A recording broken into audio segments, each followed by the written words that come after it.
Bonsoir à toutes et à tous. J'espère que vous avez passé un agréable week-end. Pour celles et ceux qui étaient dans la moitié nord, je sais que vous avez eu de très belles journées et que vous avez pu profiter de ce premier week-end d'été. Je sais par contre que certains et certaines dans le sud dépriment un peu avec ces orages, avec ce beau temps qui ne vient toujours pas de manière continue. Mais ça devrait arriver, chers amis. Nous, vous voyez, il y a un petit vent du nord qui pointe le bout de son nez et qui, dès demain, va nous apporter un petit peu plus de fraîcheur. Je vous parle de météo parce que j'ai tellement de personnes qui me disent « T'as vu, il fait beau, hein, c'est agréable, hein », que voilà, vous êtes obligé de penser que les gens, finalement, il faut qu'il fasse beau comme ça et que voilà, que on ait quelques couleurs, qu'on gagne quelques couleurs. Et ça y est, le bonheur revient. Bon, c'est un peu succinct, mais pourquoi pas.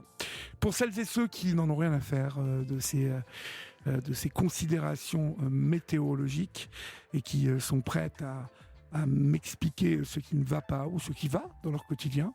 Raphaël vous l'a dit, vous appelez le 01 80 20 39 21, nouveau numéro non taxé d'Europe 1. Et puis c'est le numéro qui est inclus dans votre forfait à tous. Et comme cela, vous pourrez joindre Julia et Florian qui sont avec Laurent Pelé, notre réalisateur historique, avec toute l'équipe donc des sports et de la rédaction qui attendent vos appels. Il y a tout ce monde là qui attend vos appels, exactement, et la France attend vos appels. libreantenne@europe1.fr pour vos mails. Vous écrivez en privé aussi à ces deux jeunes gens sur notre page Facebook de la Libre Antenne. Et tous les chemins mènent à Rome, chers amis. Votre Libre Antenne du lundi, c'est parti. Olivier Delacroix est à votre écoute sur Europe 1. Et pour débuter cette émission, nous accueillons Nanou sur Europe 1. Bonsoir Nanou. Bonsoir Olivier. Bonsoir. Bonsoir. D'où nous appelez-vous Nanou et quel âge avez-vous? Alors, je vous appelle d'un grand village qui s'appelle la Tour du Pin, qui est dans l'Isère. D'accord. Et j'ai 67 ans. D'accord. Vous voulez me parler de quoi? Dites-moi Nanou. Je voulais parler surtout de cette révolte que les victimes des abus sexuels de l'Église vivent actuellement par rapport à l'Église, justement, et qui n'est plus pour nous une Église catholique, mais une Église pédocriminelle. Il faut vraiment l'entendre ainsi, car elle a non seulement engendré des pédocriminels, mais elle a aussi couvert leurs actes et nous ont détruites. Nous les victimes. Et aujourd'hui, nous ne sommes absolument pas reconnus par celle-ci. C'est-à-dire que elle a fait en 2021 un acte on va dire de charité verbalement parlant.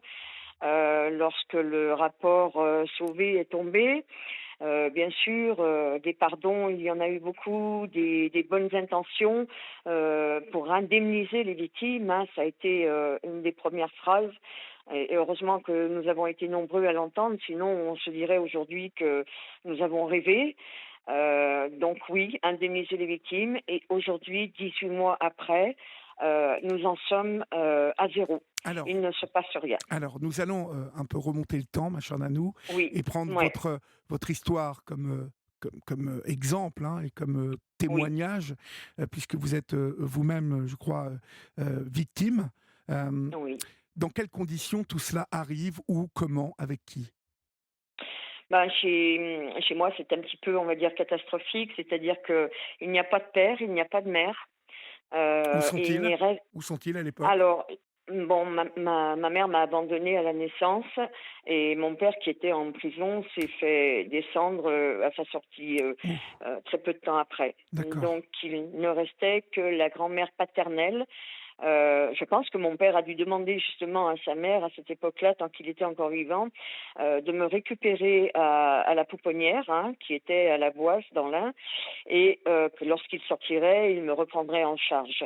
Les choses se sont pas passées tout à fait comme ça. C'est elle qui m'a récupérée. Et pendant de nombreuses années, quand j'étais gamine, je me demandais pourquoi. Pourquoi? Parce qu'elle était d'une violence extrême. Et par contre, sous son toit, il y avait 3 prêtres maristes qui venaient manger régulièrement chez elle, même très souvent, et qui passaient par ma chambre, ainsi que par celle de ma sœur, hein, parce que c'est les sœurs couturiers, et Oui. qui venaient se faire plaisir avec l'une et avec l'autre. Oh, mon Dieu. Et il y avait très peu de pauses avec ces 3 personnages. Alors, ces J'insiste. 3 prêtres étaient Ouais. donc les curés de quelle paroisse exactement? Eh bien, nous habitions à Vaux-en-Velin. Il y avait une petite église au milieu Oui, et ils professaient ici.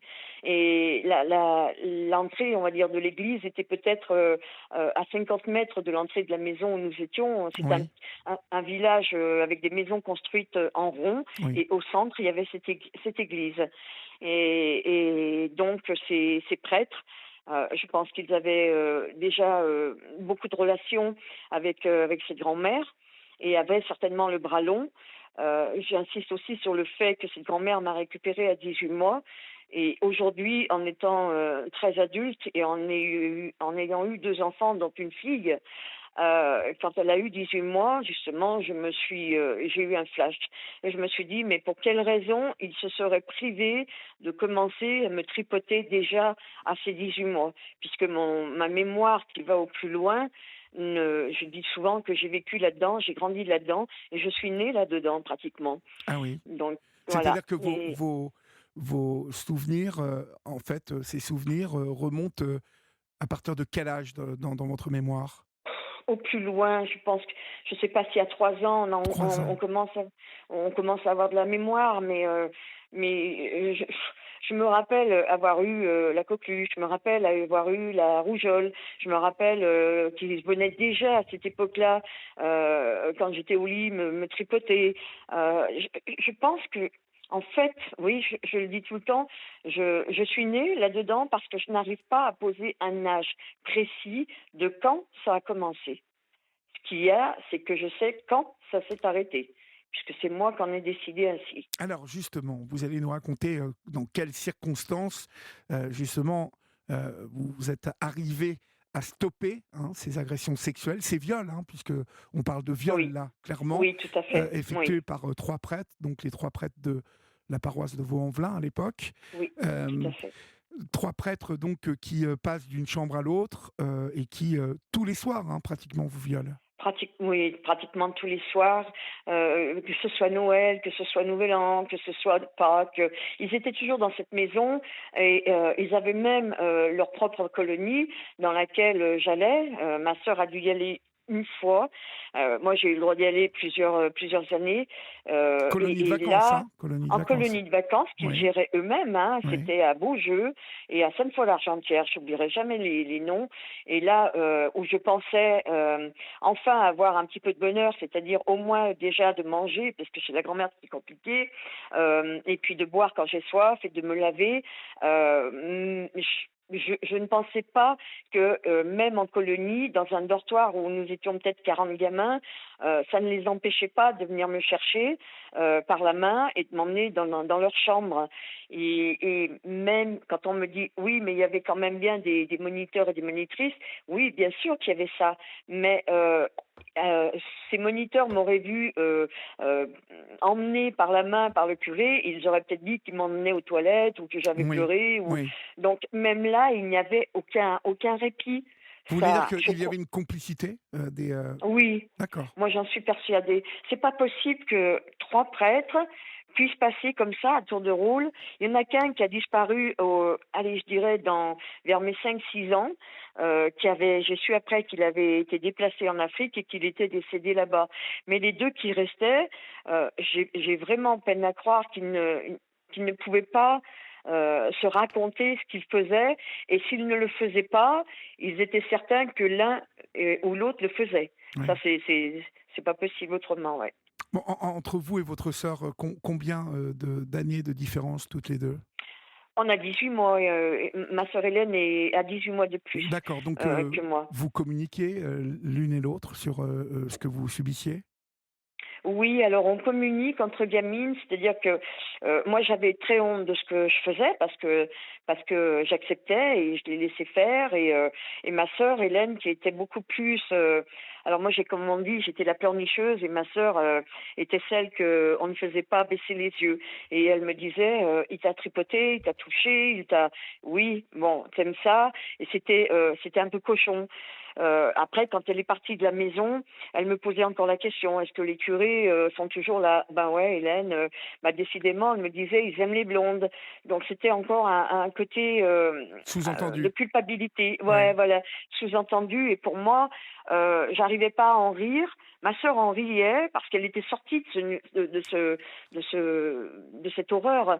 Ça n'a pas empêché qu'elle a été excessivement traumatisée, puisque et c'est vrai, ma sœur est arrivée chez cette grand-mère, elle avait 3 ans, et quand elle me raconte sa première on n'arrive pas à poser des mots propres là-dessus. Alors je vais dire branlette, parce que aujourd'hui je ne serais pas encore capable de vous dire, mais Oui, comment ça s'appelle avec un mot propre? oui, Eh oui. bien, elle a fait un eczéma très rapidement qui s'est développé sur les mains, sur les pieds, sur les pliures des bras, des jambes, et qui n'a jamais guéri. Et aujourd'hui, à 60, bientôt 69 ans, elle est toujours avec cet eczéma et cet asthme qui lui ont pourri la vie, alors que c'était une très très belle femme. Mais ses mains, les gens disaient, tiens, voilà, t'as des mains de crapaud, t'as des mains, on dirait, de la peau de serpent, et je crois qu'elle a énormément souffert de ça, et c'est ce qui lui a, comment dirait-on, enlevé toute pitié pour quoi que ce soit. Voilà. Et Hélène n'est pas sortie indemne de ce Oui, qui mais lui est arrivé. vous me raconterez tout ça après. Quel adulte elle est Voilà, tout à devenue. fait. Je crois Ouais, savoir qu'elle a été envoyée en pension euh, oui, alors que vous aviez 9 ans, hein, donc elle en avait presque 10 et demi, 11. Euh, ouais. Elle se retrouve plus isolée que jamais, hein, à ce moment-là, votre sœur. Et puis, bah, du coup, vous aussi, vous êtes isolée, toute seule à la maison. Alors, tout à fait. Moi, je suis isolée avec ces 3 femmes, hein, c'est-à-dire la grand-mère et ses 2 filles, et ces 2 curés qui restent vivants.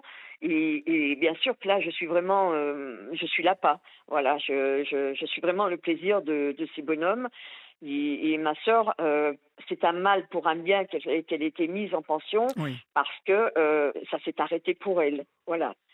Et moi, j'ai fait la continuité jusqu'au seuil de mes 14 ans. Alors, en fait, vous vous êtes échappé à un moment, hein. Vous avez fugué. Oui, oui, j'ai fugué. Vous fuguez clairement pour vous échapper, pour échapper à ces deux prêtres. Ah, c'est un tout. C'est un tout. Je fugue pour échapper à ces prêtres, et je fugue pour échapper à cette violence que j'ai vécue toute ma vie. Oui. Vous savez, j'ai une grand-mère qui me disait toujours, t'es une pute comme ta mère, tu bouffes mon pain. Et Oh là avec du là, mon recul, Dieu. je dis, mais bien sûr, j'étais une pute comme ma mère, parce que ma mère était prostituée, certes, mais je disais, mais c'est elle, la mère Macrel, quoi. C'est le mot qu'on pouvait poser sur Madame Claude, voilà. Et bien sûr que, et il fallait vraiment que je fuis. Je me disais, soit elle me tue sur Oui. place, pas avec les coups, soit elle me rend cinglée. Vous étiez sans doute en danger de mort avec Oui, cette grand-mère. avec cette grand-mère. Oui, Oui, c'est oui. sûr. C'est- Ah ben, carrément, c'est une femme qui devait faire 120 kilos, qui devait mesurer, enfin, au moins 1,70 m. Après, quand on est petit, on voit les gens très grands, hein, les Oui, oui. adultes. Mais il y a cette violence qui tombait. Il y avait pas de pitié. Voilà, il n'y a jamais eu de pitié. Il y a Il jamais n'y a eu de jamais eu de dialogue. gentillesse, de douceur, en fait. Non, non. Peut-être une fois de temps en temps quand elle était à jeun, parce qu'elle buvait énormément, hein, elle était saoule du matin au Ah oui? soir. Ah oui, Et d'accord. oui, oui, Hmm. oui. Donc c'est moi qui allais lui acheter son vin. Et peut-être une fois ou deux dans ma vie avec elle, elle me disait, tu t'occuperas de moi, ma nénette, quand je serai vieille. Je Bah pouvais pas tiens. dire non, Ouais. je pouvais pas dire oui, et donc je disais rien, mais bon, ça la rassurait quelque part, mais ça l'empêchait pas après, une demi-heure après, d'être ivre morte, et d'ouvrir sa porte à ses prêtres, et de voir quand même ce qu'il se passait. Je mangeais ou pas, parce que c'était fréquemment que j'allais me coucher sans manger, ou si j'avais mangé, de toute façon je mangeais toujours avant, les curés arrivaient après, et elle voyait très bien le manège qui se passait. Surtout qu'une fois, ça s'est quand même passé sous ses yeux, quoi. Et c'est ça qui restera gravé Comment ça, sous jusqu'à ma ses yeux? mort. Eh bien, écoutez, quand les prêtres arrivaient, surtout un ou l'autre, hein, ils me mettaient sur leurs genoux, et ils se glissaient la chaise sous la table. Et donc, ils me mettaient ma main dans leur culotte, dans sa culotte, tout dépend de qui c'était, Oui. et sa main était dans ma culotte. Et un jour, j'ai serré les cuisses et j'ai dit non. Et la grand-mère était en train de discuter, mais debout, en face de lui, Oui. avec lui, Oui. pendant qu'il faisait ça. Et elle a entendu le non. Seulement, elle n'a rien dit sur le coup.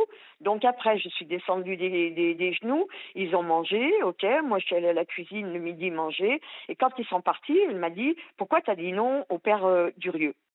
Et je dis de toute façon, si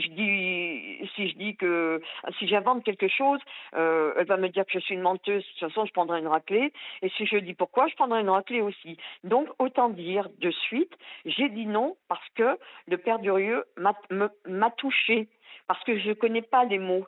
Mais elle a très bien su ce que je voulais dire. Mais ça m'a.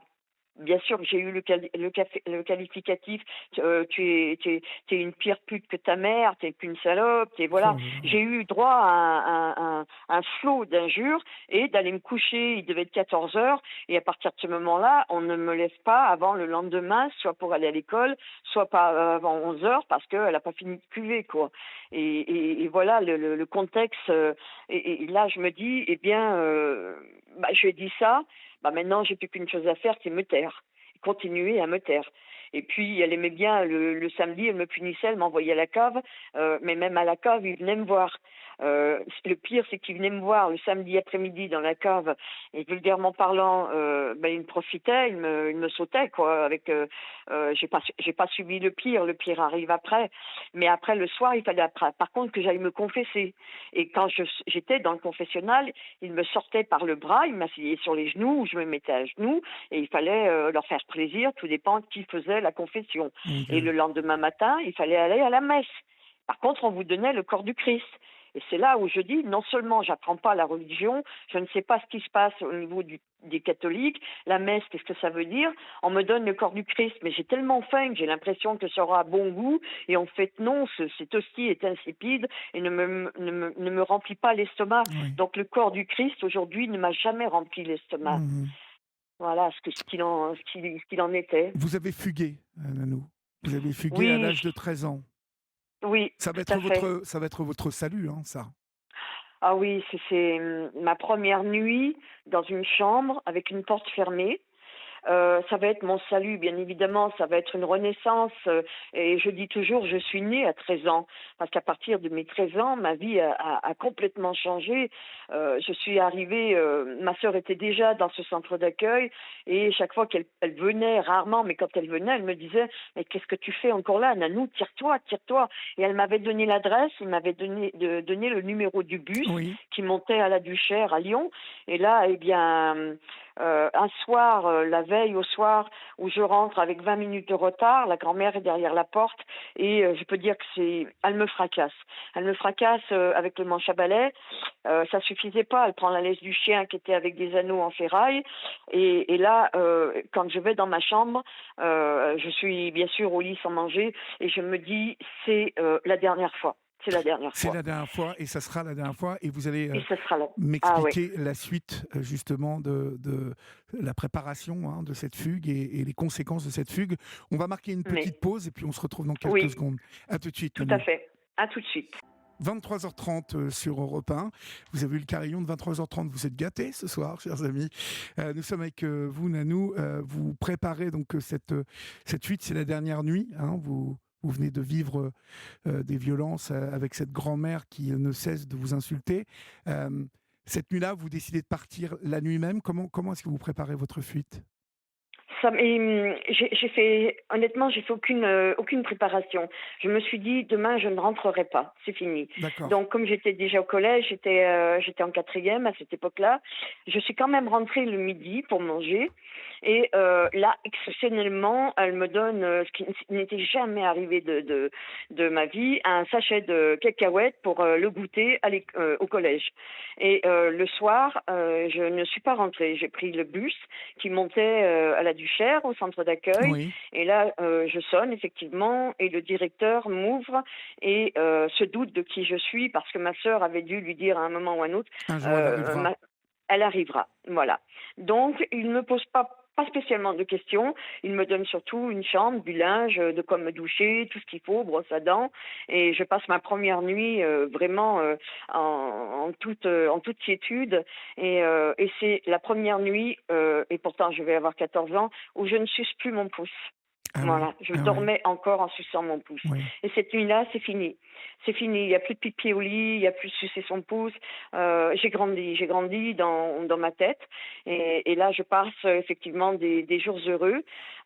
Par contre, effectivement, j'étais une excellente élève, donc les études se stoppent un petit peu à ce moment-là. Ah oui, il y a Dans, pas de continu, on ne vous remet pas dans un autre collège? Pas dans les centres d'accueil. Les centres d'accueil portent bien leur nom. C'est en attendant de vous trouver un foyer qui va vous accueillir par rapport à l'âge que vous avez et ce que vous faites. D'accord, Donc là, ils m'ont trouvé effectivement un foyer qui était tenu par des religieuses. oui. Et ils m'avaient mis dans une école privée de religieuses. Donc ça n'a pas fonctionné. J'ai fugué à plusieurs reprises Mais pourquoi? jusqu'au Vous aviez des problèmes avec les religieuses aussi? avec les religieuses aussi, c'est-à-dire que tout ce qui avait encore, pour moi, les religieuses n'étaient pas des femmes qui étaient tendres, qui étaient bienveillantes. Il ne se passait rien. En fait, j'avais l'impression d'être un boulet dans ce foyer. J'étais la plus jeune en plus, hein. Donc voilà, et le mode de vie qu'il y avait ne s'accordait pas avec ce que j'attendais, ce que j'espérais. C'est-à-dire que pour moi, c'était vivre et avoir de la liberté aussi. Et c'était pas du tout le cas. Donc l'école, je faisais rien. Je me suis fait renvoyer du collège pendant ma troisième. Et là, elles m'ont renvoyée, elles m'ont mise dans ce qu'ils appelaient à l'époque une maison de redressement, qui était mitoyenne avec ce foyer et qui s'appelait le Bon Pasteur, d'ailleurs, à Saint-Just. Et là, c'était des prêtres qui tenaient ça. Et on dormait dans des dortoirs et je me disais, je gardais les séquelles de ce qui m'était arrivé avant et bien m'en a valu, il ne s'est rien passé. Seulement, bien sûr, la rébellion était toujours en moi et j'ai fugué à plusieurs reprises. Et là, le juge pour enfants, puisqu'on était sous tutelle, ma sœur et moi, vient me voir et me dit la phrase qui tue, il faudrait savoir ce que tu veux, si tu veux être une pute comme ta mère ou si tu veux faire quelque chose de ta vie. Et j'avais dit, non, mais je veux juste ma liberté et être avec ma sœur. Oui. Et là, donc, on m'a placée effectivement dans le même foyer que ma sœur, où là, enfin, j'ai vécu. Vraiment, c'était magique. Les éducateurs, la vie que j'avais, c'est vrai que je n'ai pas repris mes études parce que la facilité du travail qu'on ramassait par terre à cette époque-là Oui, et que oui. j'avais un peu d'argent a fait que ma vie que je voulais faire en tant que vétérinaire, je l'ai mis de côté et elle n'a pas pu se faire dans ce sens. Et donc j'ai travaillé, comme tout le monde, après en usine, on avait du boulot et c'est comme ça que je suis rentrée dans le monde des adultes en restant à travailler dans des usines sans formation, sans BEPC, parce que j'avais été renvoyée d'un peu avant mon BEPC et j'ai pas de bac, j'ai rien du tout. Voilà la condition les suites de ce qui m'est arrivé en étant enfant, c'est de dire oui, super, j'ai trouvé c'était une vie que je n'avais jamais connue avant. Et après, effectivement, dans l'âge adulte, on le paye cher. Je l'ai payé cher parce que je reste quand même quelqu'un en usine, quelqu'un au SMIC. Oui, je voulais être maman parce que j'avais pas eu de mère.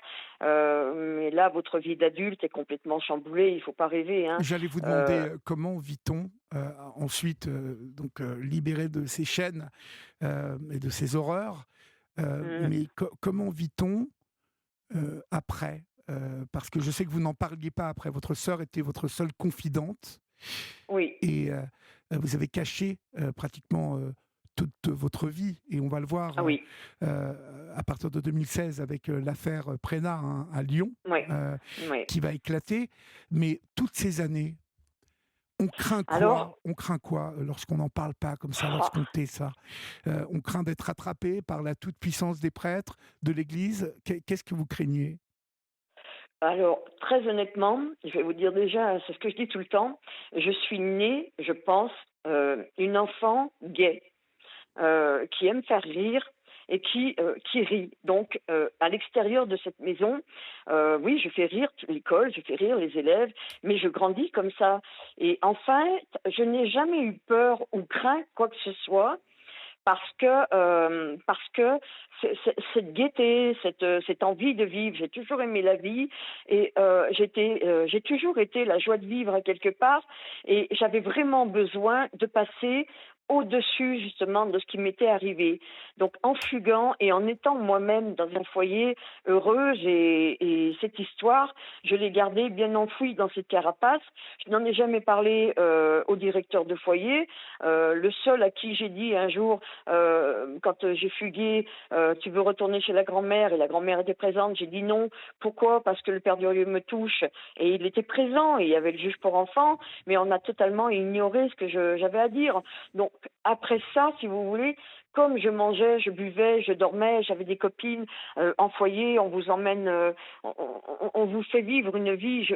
On est allé en Corse, on est allé en Tunisie, on avait des voyages, on faisait du cheval, on avait Oui. vraiment une vie que j'aurais peut-être jamais connue si je n'étais pas passée par là. Et donc je garde ça pour moi et je vis avec ça. Je me dis simplement que je ne veux pas mourir avec ça, par contre. Ça, c'est clair. Il faudra un jour ou l'autre que je fasse quelque chose. Quoi? Je ne le savais pas, mais je savais que je ferais quelque chose. Et donc, les années passent. Et j'ai mes enfants. Et je les élève toutes seules parce qu'en fait, j'ai trouvé un bonhomme qui n'était pas trop mal physiquement, qui n'était pas Oui. trop... Voilà, mais ça dure pas parce que la vie de couple, je Vous ne n'êtes suis pas pas faite libre. pour ça. Non, Non, vous êtes non. un être libre. Oui, je veux être un électron Oui. libre. Mhm. Et en plus, ces hommes, ils me demandent de leur faire la même chose que les curés m'ont demandé. Et le premier homme de ma vie, je me dis, mais c'est ça, aimer, et c'est ça, faire l'amour avec un homme. Mais en fait, je me dis, mais les curés m'ont fait mon éducation sexuelle, puisque les hommes me demandent la même chose. Mais je peux vous dire que c'est super compliqué la première fois où il faut refaire ce que les curés vous ont Ah oui, demandé. oui, vous m'étonnez. Et il y a du mal à mettre de l'amour là-dedans, justement. Ça ne devient qu'un acte sexuel, mais pas... je me demande même si le premier homme qui m'a demandé ça, je l'ai aimé, j'en doute. Le père de mes enfants, j'ai pas honte de le dire, je ne l'ai pas aimé. Je voulais 2 enfants et j'avais l'âge d'en avoir et pourquoi pas avec lui. Ma vie, elle a été faite en fait comme ça. Oui, j'ai eu des hommes dans ma vie, mais sur des courtes durées. Il fallait pas que je leur appartienne sur des longues durées. Mon corps n'appartient qu'à moi, mais pas à eux. Donc, je veux bien vous donner ce que vous voulez, et je veux bien me faire plaisir moi aussi, parce que j'ai trouvé quand même du plaisir. J'ai grandi quand même en apprenant ce que c'était, mais je dis très honnêtement, je n'ai appris et su ce que c'était que le plaisir qu'à l'âge de 35 ans. Et franchement, il y a quand même une partie de votre vie là qui est quand même Ah oui. vraiment, vraiment, mais démolie. En fait, j'ai l'impression, des fois, je me disais, mais je suis une poupée gonflable. Je n'éprouve pas forcément de plaisir avec les hommes. Pour trouver du plaisir, bon, j'en ai trouvé un pendant quelques années et ça a bien fonctionné, mais avec le temps, comme on dit, chasser le naturel, il revient au galop. Et j'ai toujours dit que j'ai toujours grandi dans un monde à part, j'ai vécu dans un monde à part par rapport à ce que j'ai vécu en étant enfant. Personne ne pouvait fonctionner comme moi, puisqu'on a un caractère qui est totalement différent. Et personne ne comprend, hein, puisque vous n'en parlez pas. Et en parler, pourquoi faire? Les hommes que j'ai eus n'ont jamais su ce qui s'était passé. Les amis que j'ai eus non plus, même quand j'ai parlé 50 ans après, hein, eh bien les amis que j'avais à la couture, à la broderie, ne se seraient jamais doutés que j'avais vécu cet enfer parce que Nanou, c'est quelqu'un qui fait rire tout le monde, c'est quelqu'un qui est toujours de bonne humeur, c'est quelqu'un qui est gai, qui prend la vie du bon côté, parce que j'ai toujours eu besoin de me soigner avec ça. Oui. Moi, la vie du bon côté, c'est ça. Quand on me dit, est-ce que tu as vu un psy? Non, jamais. La grand-mère, un jour, avait décidé que ma sœur et moi irions voir un psy. On s'est fait renvoyer hein, au bout de 3 séances. Il nous a virés parce que moi, quand il me montrait des taches noires sur un bout de papier, à quoi ça ressemble, moi, je me disais, ils se foutent de moi, que ça ressemble Oui. à rien. Oui. Oui. mais je pense qu'il fallait que ça ressemble à quelque chose, mais à quoi? Et Mhm. donc, au bout d'une séance de séance, bon, ça m'a valu encore une raclée, mais on n'était pas à une près, hein. Mais quand on me demande est-ce que tu as vu un jour un psy pour parler de ce que tu as vécu, non. Non, et je veux pas. Je veux pas. Je me soigne toute seule. C'est moi qui arrange ma vie à ma sauce. J'ai fait toujours en sorte. En fait, je ne crois ni en Dieu ni en quoi que ce soit. Et quand je dis, c'est pas prétentieux, je ne crois qu'en moi, parce qu'il n'y a que moi qui ai pu assouvir ma faim, qui ai pu me rendre heureuse, qui ai pu choisir la vie que j'avais envie, c'est-à-dire cette liberté. Et personne d'autre n'aurait pu m'offrir ça. En quoi pourrais-je croire d'autre? En rien. En Même la rien. confiance. Dès, Non, en dès, rien. dès 3 ans, vous avez été J'ai été trompé. mise à bonne école, oui. Oui, vous avez On été m'a trompé, trahi, abusé, oui, violenté. Voilà ce que les oui. adultes vous ont envoyé dès l'âge de 3 ans. Donc, Tout à fait. vous On a violé m'étonnez. mon corps, on a violé mon âme, on a violé mon cerveau. C'est abominable, quoi. Oui. Mais cette horreur, je l'ai gardée pour moi. Et oui, j'ai mis 50 ans pour la sortir parce que je disais toujours à Hélène, bah écoute, je vois pas comment on va pouvoir s'en sortir. Je veux bien écrire un livre, mais qui c'est qui va nous lire? Qui c'est qui va nous croire? Comme d'habitude, personne. Voilà. Alors, Donc, justement, en 2016, l'affaire Prénat à Lyon, hein, ce sont oui, toutes ces victimes qui. Donc, cette affaire éclate. Euh, oui. Ça va provoquer quoi en vous, là Ça va provoquer une explosion, je suppose, intérieure, émotionnelle, en même temps que vous allez vous allez parler, là. Oui, ça a provoqué un électrochoc, carrément. Parce que quand j'ai regardé, j'étais à l'hôpital et comme je dis, à l'hôpital, qu'est-ce qu'on fait? On mange et on regarde France 3 régional. Et là, je vois les scouts et Prénat et je me dis, bah, je dis avec mes mots, hein, bah merde, moi je suis pas scout, mais j'en ai quand même trois qui me sont passés dessus, quoi. Donc il faut que je fasse quelque chose. Ah ouais. Et là, j'avais une amie qui était ma meilleure amie, qui était avec moi, où j'avais raconté que des bribes de ce qui m'était arrivé. Elle me dit, bah, Nanou, c'est peut-être le moment. Donc la visite se finit, elle s'en va, et là je pianote parce que je suis à l'hôpital avec mon ordinateur, et là je pianote, bah voilà, pour trouver bah, un journal qui aurait une adresse mail, et puis l'adresse mail aussi de la Parole libérée. Donc François Deveau me répond effectivement que lui c'est l'association des scouts, des abusés sexuels de Prénat, qu'il vaut mieux que je me tourne autrement que par lui.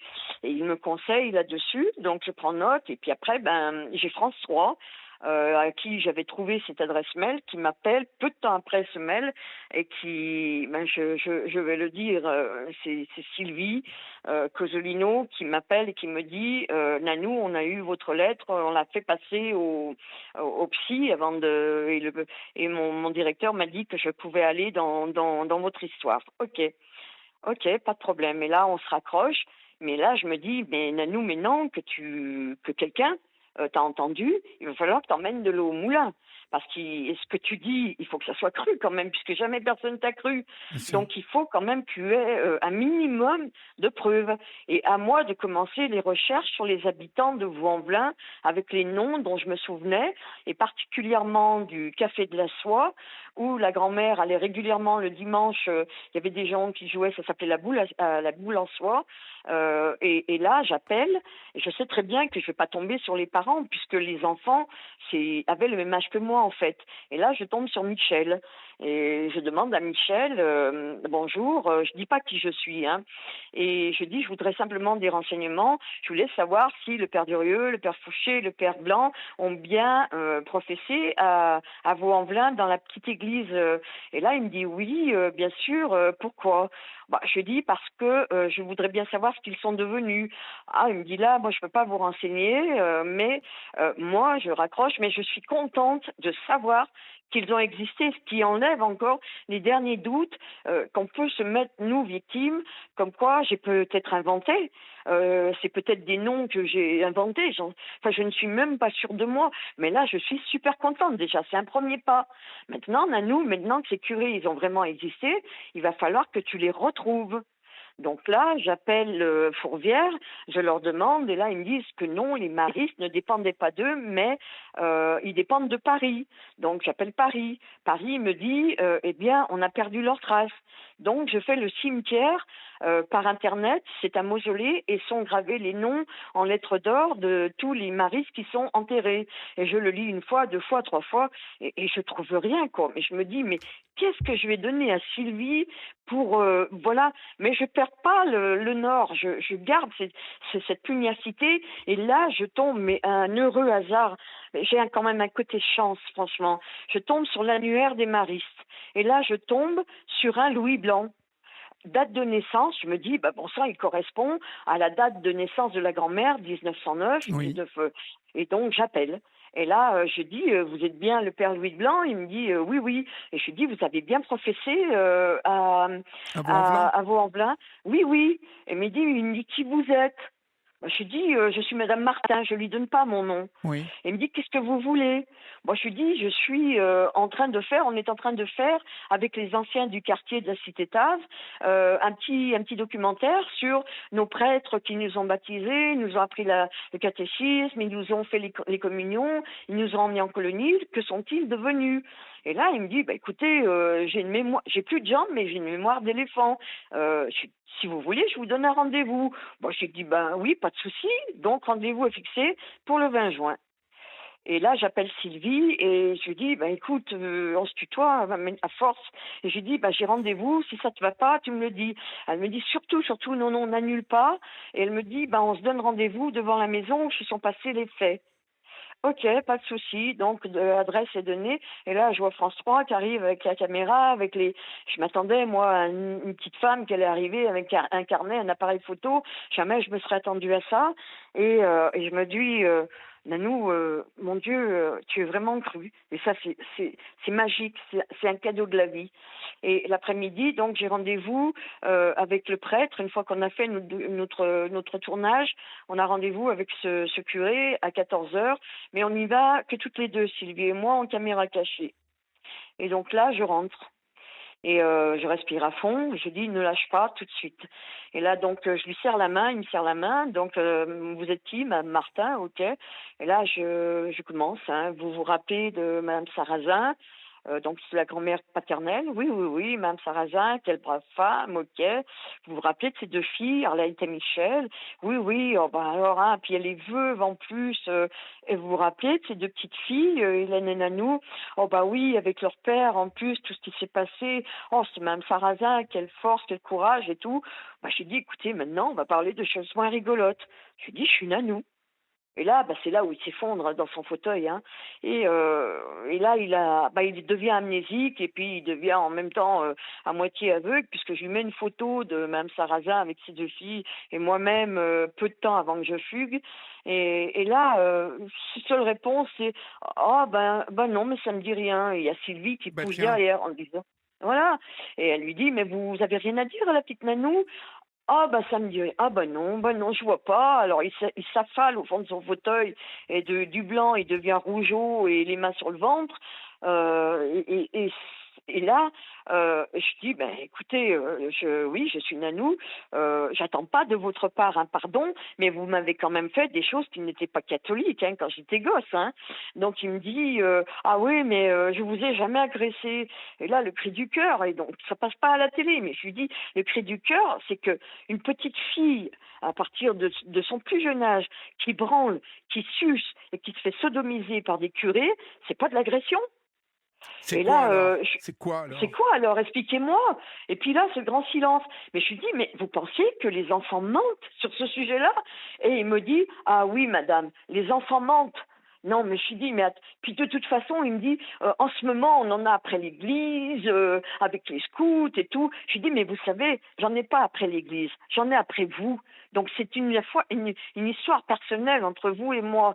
Donc vous ne me demanderez jamais, vous me direz jamais pardon, mais je m'en fous, c'est pas ça que je suis venue chercher. Seulement là, je vais vous quitter, je vais aller directement porter plainte dans le 3e arrondissement, dans les affaires criminelles des enfants, et au moins vous serez fichés en tant que pédophiles, comme monsieur et madame tout le monde. Voilà. Et au moins, vous aurez un casier judiciaire à ce niveau-là. Ils vont venir vous auditionner parce que vous n'avez pas de jambes. Donc, à partir de là, on n'a plus rien à se dire. Voilà. Par contre, si vraiment vous êtes catholique, vous allez peut-être moins bien dormir cette nuit parce que vous avez qu'un boulot à faire là, c'est de lire votre Bible et puis de prier. Mais là, vous allez prier pourquoi? Et là où je suis contente, c'est que vous êtes que 11 dans votre maison de retraite. Il y en a 10 ce soir qui vont regarder avec vous les infos et vous allez y passer. Les 10, soit ils vont se frotter les mains en disant on a de la chance, on n'a pas été trouvé. Soit ils vont vous pointer le doigt en disant bah, vous êtes un gros porc, franchement. Et là, on n'a plus rien à se dire. Et donc ici s'achève cette reconnaissance. Quand je dis aux gens, ça a été une partie de ma vie où j'ai été super heureuse. Ils comprennent pas les gens quand je leur dis ça. Mais si, il faut vous mettre à ma place.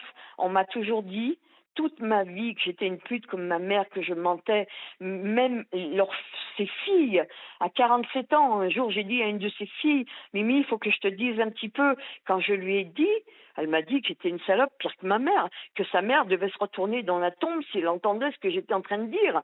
L'autre, avec qui un jour, sur mes 53 ans, je lui dis Arlette, j'ai ça à te dire. Elle me dit oh, bah, de toute façon, tu n'es pas la fille à Robert, parce que Robert, c'était leur demi-frère. Tu es la fille du rouquin. Mais je m'en fous de ça. Mais Arlette, je m'en fous. J'ai pas eu de père, j'ai pas eu de mère. Qu'est-ce que tu me dis là? Moi, je te parle de ce qui m'est arrivé. Oui, je m'en doutais bien. Et qu'est-ce que tu as fait? Rien. Vous avez cautionné. Parce que quand je suis arrivée dans votre maison, tu avais 10 ans. J'en avais 18 mois. On a 10 ans d'écart. Et quand j'en avais 13, tu avais 23 ans et tu étais enceinte. Ne me dis pas quand même que tu ne savais pas ce que c'était un acte sexuel, comme Michel, quoi. Vous vous êtes foutus de notre gueule. Hélène et moi, vous nous avez enterrés, vous nous avez condamnés, vous nous avez vendus, quoi. On a crevé de faim. Comment peux-tu me dire, je me doutais bien? Donc, à partir de ce moment-là, on n'a plus rien à se dire. Je préfère tirer un trait à nouveau sur toi. On ne s'était pas vu pendant des années. J'ai ma réponse, vous vous en doutiez. Je me suis battue. Voilà. Et voilà, heureusement que, effectivement, pour mes 60 ans, oui, j'ai pu parler, j'ai pu dire, bien sûr que je suis contente. Vous pouvez pas vous imaginer le vécu et comment dirons, moi j'appelais toujours ça mon sac à dos avec toute mon histoire accrochée dans le dos que j'ai traîné toute ma vie, quoi. Et aujourd'hui, je suis libre, libérée, enfin. J'ai parlé. Ben oui, vous des m'étonnez. gens me croient. Voilà. Donc, on n'a plus que 6 minutes avant bon, on verra si on a besoin de plus de temps. Vous avez demandé réparation. Vous m'avez parlé au début de votre témoignage Oui. des excuses faites par l'Église. Tout à fait. Vous concernant vous, Oui. directement? Oui, bien sûr. Enfin, des excuses de l'Église, non. Je n'en ai pas eu. Je n'en ai pas voulu parce que je mets ça dans le mode hypocrisie. Voilà. Moi, ce que j'avais besoin de faire avec les années qui passent et le rapport de la SIAZ et tout ça, et cette proposition d'indemnisation qui avait été mise en place effectivement par l'Église pédocriminelle, parce que je peux pas lui donner un autre nom. On a été des milliers de victimes à y croire, et quand on m'a proposé effectivement des soins vétérinaires à vie pour mon chien, là je me dis la proposition d'indemnisation, effectivement c'est moi qui me fais abuser et c'est le chien à qui on va prendre soin. Et là je vois un avocat et je lui dis je pense qu'il est important pour moi de fonder une association, et honnêtement je ne savais même pas qu'il y avait des associations qui existaient, c'est-à-dire que je montais une association en tant que victime isolée. C'est au fur et à mesure que les mois ont passé où j'ai découvert qu'il y avait des associations mais qui étaient constituées de victimes multiples par le même pédocriminel. Et donc, elle se montait en association. Alors que Nanou mettait en place une association en tant que victime isolée et en se demandant qui allait venir la voir. Et ça, au début, ça m'inquiétait. Quand j'ai fait le mur Facebook, je voyais 30 vues, voilà, pas plus, avec des commentaires qui étaient assez désagréables. Pourquoi avoir fondé une association alors qu'il y en avait déjà tant d'autres? Bah, merci de me renseigner, je savais pas qu'il y en avait d'autres. Sauf que j'avais qu'une idée en tête. On a promis aux victimes de les indemniser.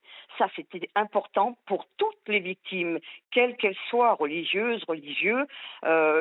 Voilà, pour moi, il y avait un sens que j'avais donné à mon histoire, lui donner un sens de dire, voilà, aujourd'hui, tu vas te battre avec d'autres victimes pour que cette promesse qui a été faite soit, on va dire, faite jusqu'au bout.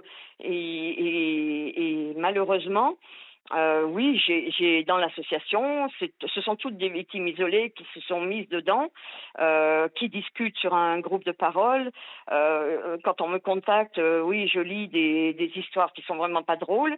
Quand on me demande si ça me met pas au fond du gouffre, je dis non, parce que j'ai un tel caractère que je suis à même de tirer toutes ces personnes qui sont encore en soins, qui sont au fond du gouffre, qui n'ont pas, on va dire, à quelque part, cette force de caractère que j'ai eue de toute gamine. Et c'est grâce à ce que j'ai vécu que je l'ai eu, cette force de caractère.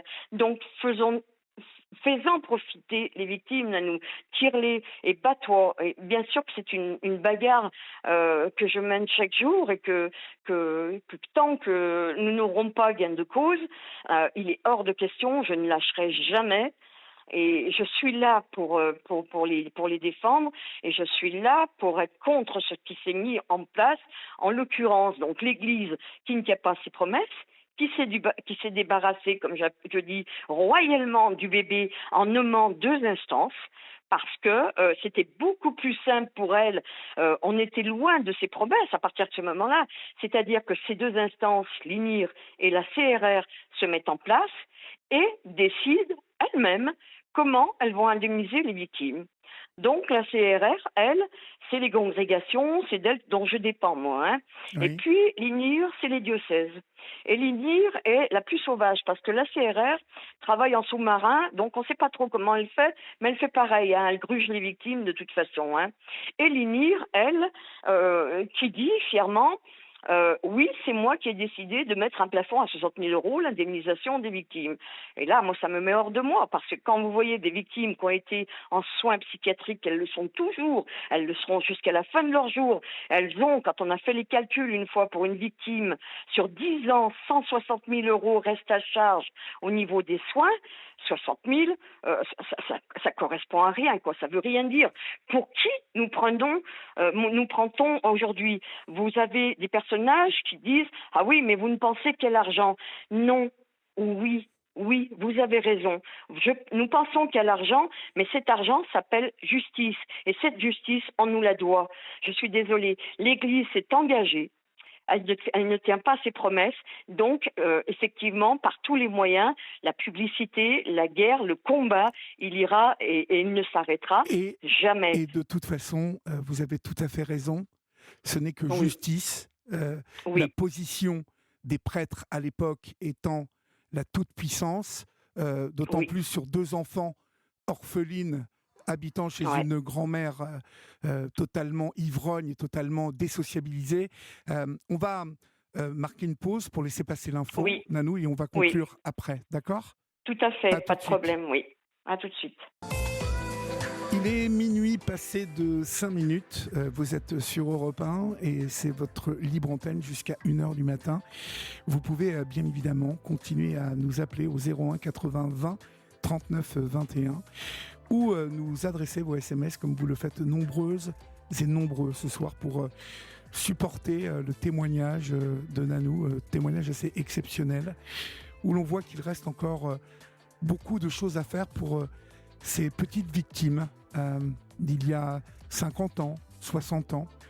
Mais la justice traverse les décennies et surtout il ne faut absolument pas oublier cette horreur qui a été une horreur bien évidemment commise par certains hommes appartenant bien évidemment à l'Église, mais je dois dire ici que j'ai rencontré bon nombre d'hommes extraordinaires et de femmes extraordinaires au sein de cette Église et qu'il n'est nullement ce soir, ni pour Nanou, ni pour ici, nous, à Europe 1, faire le procès de l'Église, mais faire le procès de ces gens qui ont commis des choses horribles et qui l'ont commis au nom d'une institution qui se doit de réparer. Et quand Nanou, vous dites que la réparation passe par l'argent, mais bien évidemment, quand on vous écoute, on voit combien votre vie a été impactée par ces horreurs. Toute ma vie, même encore Mais aujourd'hui. bien Hein, évidemment, à partir du moment où vous êtes une c'est comme brillante ça. Ouais. élève, à partir du Oui, moment où vous êtes une brillante élève, une petite oui, fille gaie, éveillée, oui, intelligente, et que deux prêtres saccagent ça, oui, même si vous étiez chez une grand-mère maltraitante et tout, il y avait ça. Et l'horreur, c'était ça. tout à fait. C'est l'extinction des rêves qui s'est faite. Mais c'est l'extinction de Euh, l'enfance. de l'enfance, bien sûr. Est-ce que la question souvent, on m'a volé mon enfance. Heureusement que l'adolescence est venue, voilà, a été, comment dirait-on, un pansement sur cette enfance volée. Aujourd'hui, avec du recul, il y a beaucoup de choses que je comprends mieux aussi.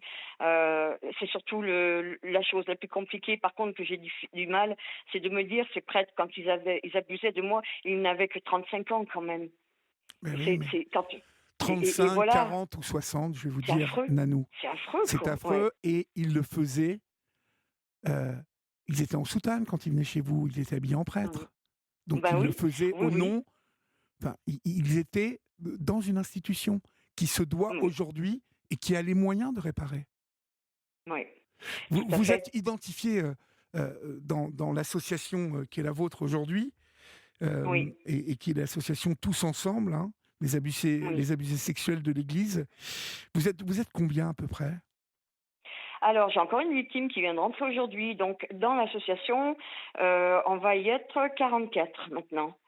Bon, voilà. Alors, voilà, certaines ont eu leur indemnisation de l'INIR, donc au fur et à mesure, elles quittent l'association parce que il y a un point de non-retour une fois qu'elles ont touché leur Oui, c'est une indemnisation. sorte de pacte de non-agression. C'est un Voilà, un protocole, c'est protocole voilà, de.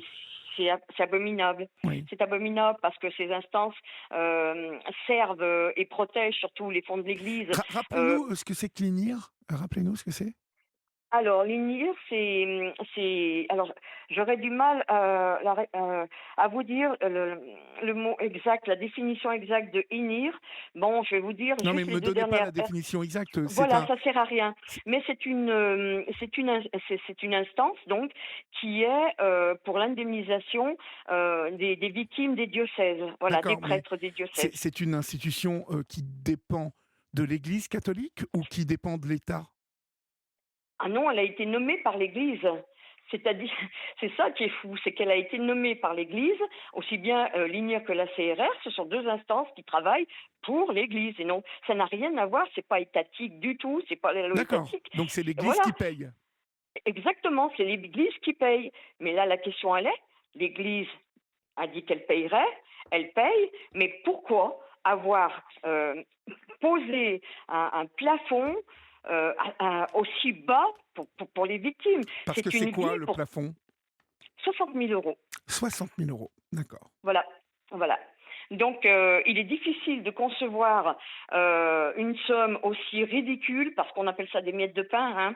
Hein. On ne veut pas non plus dire qu'on va s'enrichir sur le dos de l'Église, parce qu'elle s'est quand même enrichie sur le dos des enfants. Enfin, on va dire que, comme je dis, ces prêtres se sont enrichis un moment sur nous, et justice doit être rendue. On sait qu'on ne sera jamais indemnisé à la hauteur du préjudice subi.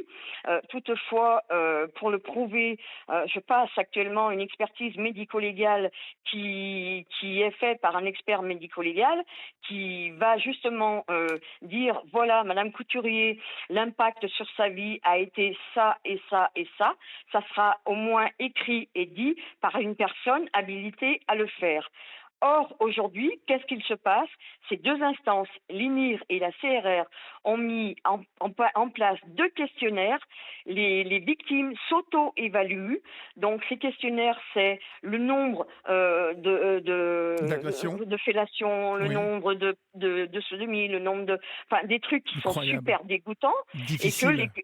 mais c'est terrible parce que les victimes, quand elles sont en face, moi je l'ai lu hein, et je serais incapable de le remplir, ma sœur aussi, pas par rébellion, mais parce que mon ventre, j'ai mal au ventre, rien que d'y dire, j'ai un nœud à l'estomac et j'ai un viol supplémentaire.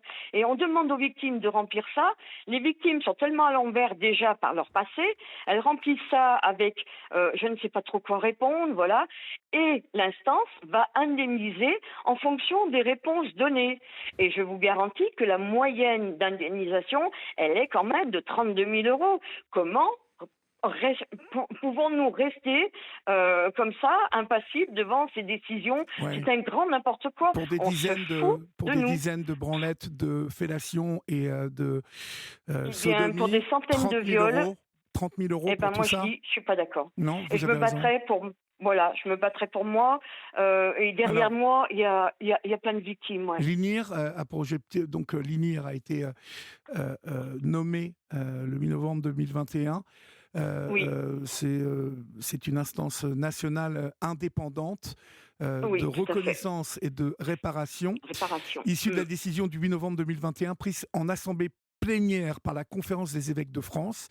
L'INIR Voilà. a pour Alors, objectif de porter le devoir de justice et de réparation à l'égard de victimes de violences sexuelles dans l'Église lorsqu'elles étaient mineures. Lorsqu'on vous entend évoquer le chiffre de 30 000 euros ou même de 60 000 ouais, euros, après avoir été interrogé sur le nombre de fellations, le ah nombre ouais. de branlettes et le nombre de Branlette, sodomies, ah comment ouais. peut-on fixer un prix aussi dérisoire que ça? Ah, j'ai eu une discussion un jour avec Mme Derain hein, à ce sujet-là. Elle avait souhaité m'appeler. Hein. Donc, comme je ne dépends pas d'elle, je dépends de la CRR. Je lui ai dit oui, pourquoi pas. Mais je lui ai dit, est-ce que vous vous rendez compte le montant par rapport à ces vies saccagées, piétinées? Que vous a-t-elle répondu? Ah bah elle m'a dit il fallait bien qu'elle fixe un plafond. Non mais aussi bas que ça. En fait, Dites-lui une chose, c'est de penser oui, que si elle a des enfants ou des petits-enfants, c'est ce que je lui ai dit. hein, si Je lui ai dit ça. ses filles Mais avaient oui, vécu ce genre de choses, est-ce qu'elle accepterait exactement. 30 000 euros Tout ou à même fait. 60 000 euros? Non. Eh bien, je lui ai dit, mettez-vous à la place des victimes et imaginez que ça vous soit arrivé à vous déjà, ou que ça soit arrivé à un proche, enfant, petits-enfants. Non, là, elle reste effectivement la bouche fermée sur ce cas-là. Il n'y a pas de réponse à donner puisqu'elle s'estime de son bon droit que 60 000 euros est supérieur à ce que donne normalement la justice étatique. Moi, je suis désolée, si ça devait passer en justice avec ce qu'on a vécu, l'impact qu'on a eu, comme me dit mon avocat Jean Sagnier, il y a les préjudices patrimoniaux qui sont super importants et ça, personne n'en parle. Pourtant, c'est ce qui a géré notre vie, c'est notre vie De toute façon, qui a produit ces préjudices. je vais vous dire, Et- ouais, à partir d'une certaine somme qui est plus proche des 200 ou des 300 000 euros, on commence à réparer pour ces horreurs. Vous oui, comprenez? Je suppose que oui. vous partagez mon avis.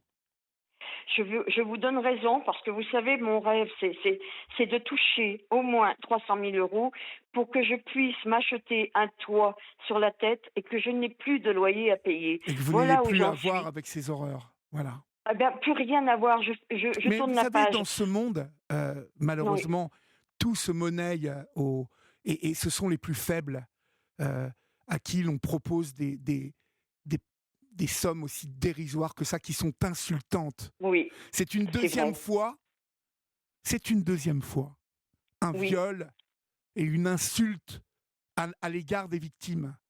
C'est une ouais. deuxième fois leur piétiner la gueule, en fait. Ben, on leur piétine la gueule, on leur piétine leur cœur, leur corps, on veut les enterrer, de toute façon, on veut les enterrer surtout avant qu'elles puissent toucher quoi que ce soit, parce que nous avons tous une moyenne d'âge qui tourne entre 60 et 70 ans. Après, Et là où je... l'Église peut payer en plus aujourd'hui. Mais bien sûr L'Église qu'elle doit peut payer, elle a les elle doit moyens, elle payer. doit... je pense et je crois en moi. Je dis que simplement, je suis pas, comment dirait-on, j'ai pas de prétention, mais je suis quelqu'un qui va jusqu'au bout de ce qu'elle dit, de ce qu'elle pense et de ce qu'elle veut faire. Ils sont tombés sur un os et croyez-moi que même si je dois mourir avant de toucher quoi que ce soit, ils n'auront pas gain de cause. Je dérange l'INIR parce que la publicité n'est pas bonne, je dérange la CRR parce que je ne leur fais pas une bonne publicité avec des soins vétérinaires à vie pour mon chien. Je suis désolée, mon chien, je l'aime, je l'adore, j'en prends soin. C'est à eux aujourd'hui de prendre soin de nous et de nous payer correctement. Que peut-on penser de l'INIR et de la CRR?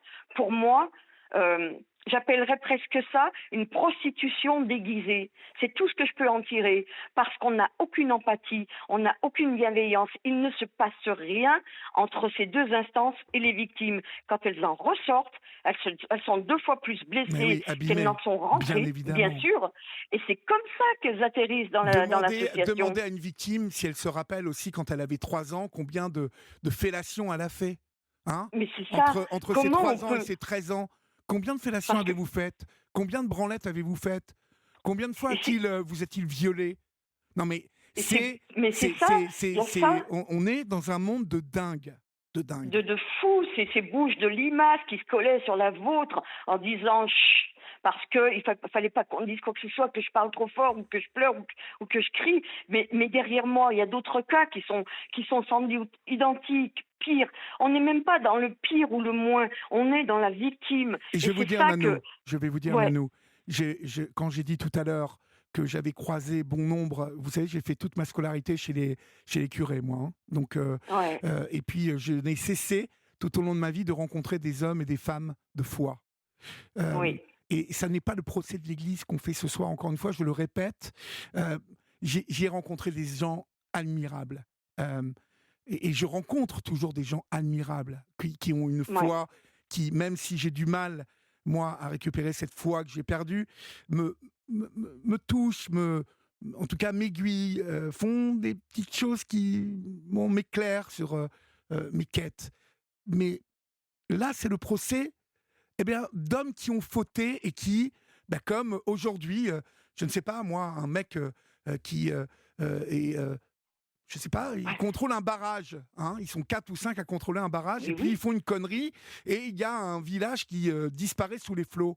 Eh bien, la société responsable de ce barrage devra payer pour les dégâts et les morts et les gens blessés.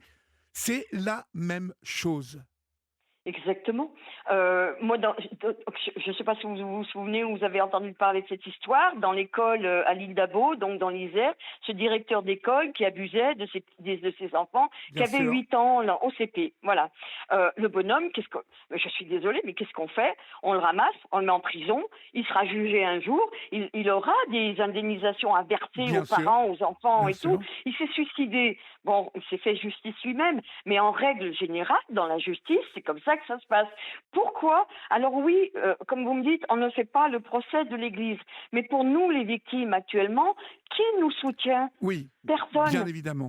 Vous parlez à Moulin de Beaufort, l'archevêque, là, vous parlez, parce qu'on fait des réunions régulièrement ensemble, mais le bonhomme, je crois qu'il ne se rend même pas compte je me demande s'il interprète les mots qu'on lui dit. Il n'y a rien qui sort de sa bouche qui pourrait nous rassurer. C'est pas possible. L'Église ne nous a pas protégés. Elle nous accompagne pas encore aujourd'hui. Elle ne dit pas, voilà, les victimes, parce qu'elle entend quand même ce qui se passe. Les victimes ne sont pas contentes. Pourquoi elles ne sont pas contentes? Les instances ne fonctionnent pas, nous allons changer de procédé. Nous avons dit, elles ont été abusées, violées et tout, nous avons dit que nous indemniserons, nous allons indemniser. C'est pas plus simple que ça. C'est pas plus difficile que ça. Mais voilà, oui, pas plus difficile que ça. Effectivement, ouais, vous avez raison, mais on est tellement dépassés que vers qui se tourner si on ne fait pas nous-mêmes notre tapage, quoi. Il faut qu'on nous entende. ma chère Nanou. Ouais, Vous avez fait ce qu'il fallait ce soir. Nous ne ouais, manquerons pas de j'espère. continuer à nous Franchement, faire le relais de votre parole. Euh, oui, vous savez maintenant que nous sommes là et nous serons très attentifs oui. ici à Europe 1 aux suites que va donner l'Église à l'indemnisation des victimes. Faut qu'elle Tenez-moi se au courant, réveille. Nanou. Tenez-moi au courant, Oui, sans n'hésitez pas problème. et Oui, oui, rappelez-moi il y a pas de quand vous le problème. désirez, d'accord? Oui, pas de Sachez, souci et je sachez vous en tout souhaite bon cas, anniversaire ben, merci aussi. beaucoup, Je serai merci la beaucoup. deuxième. Vous êtes la deuxième. Non, non, puis il y a un Oui, troisième là en SMS qui est très gentil, mais qui a fait qui une vient faute de d'arriver? frappe. Non, non, qui vient de Ah m'envoyer un SMS pour me dire tiens, un Gémeaux, un bon anniversaire Olivier, mais qui dit que je suis devenue une femme sachant exprimer et défendre ses droits. Ah, oui, d'accord. Donc il parle de c'est Nanou. vrai. Bon, mais je n'ai pas très bien compris, mais tourné comme il est, le Ah, SMS, il est. ah c'est D'accord. gentil. Bon, mais en tout cas, vous voyez, Oui, vous avez eu plein de SMS ce soir qui vous soutiennent. Et donc ça fait du bien. Mm, c'est pour ça que que je parler continuerai. aux médias, c'est important. Oui, Et nous oui, ne oui, manquerons pas. par tous les moyens. Nous ne manquerons pas de relayer votre parole et ça n'est pas la dernière fois que vous exprimez sur cette antenne. On vous Oui, embrasse bien fort, exactement. Nanou. Courage. Voilà, moi aussi, je vous dis un grand merci de Je m'avoir vous en écouté. prie. Au Et revoir. bonne fin de... Voilà, au Vous aussi, au revoir. revoir. Voilà, au Vous aussi, au revoir. revoir. Voilà, au Vous aussi, au revoir. revoir. Voilà, au Vous aussi, au revoir. revoir. Voilà, au Vous aussi, au revoir. revoir. Voilà, au Vous aussi, revoir. au revoir. Voilà, au Vous aussi, au revoir. revoir.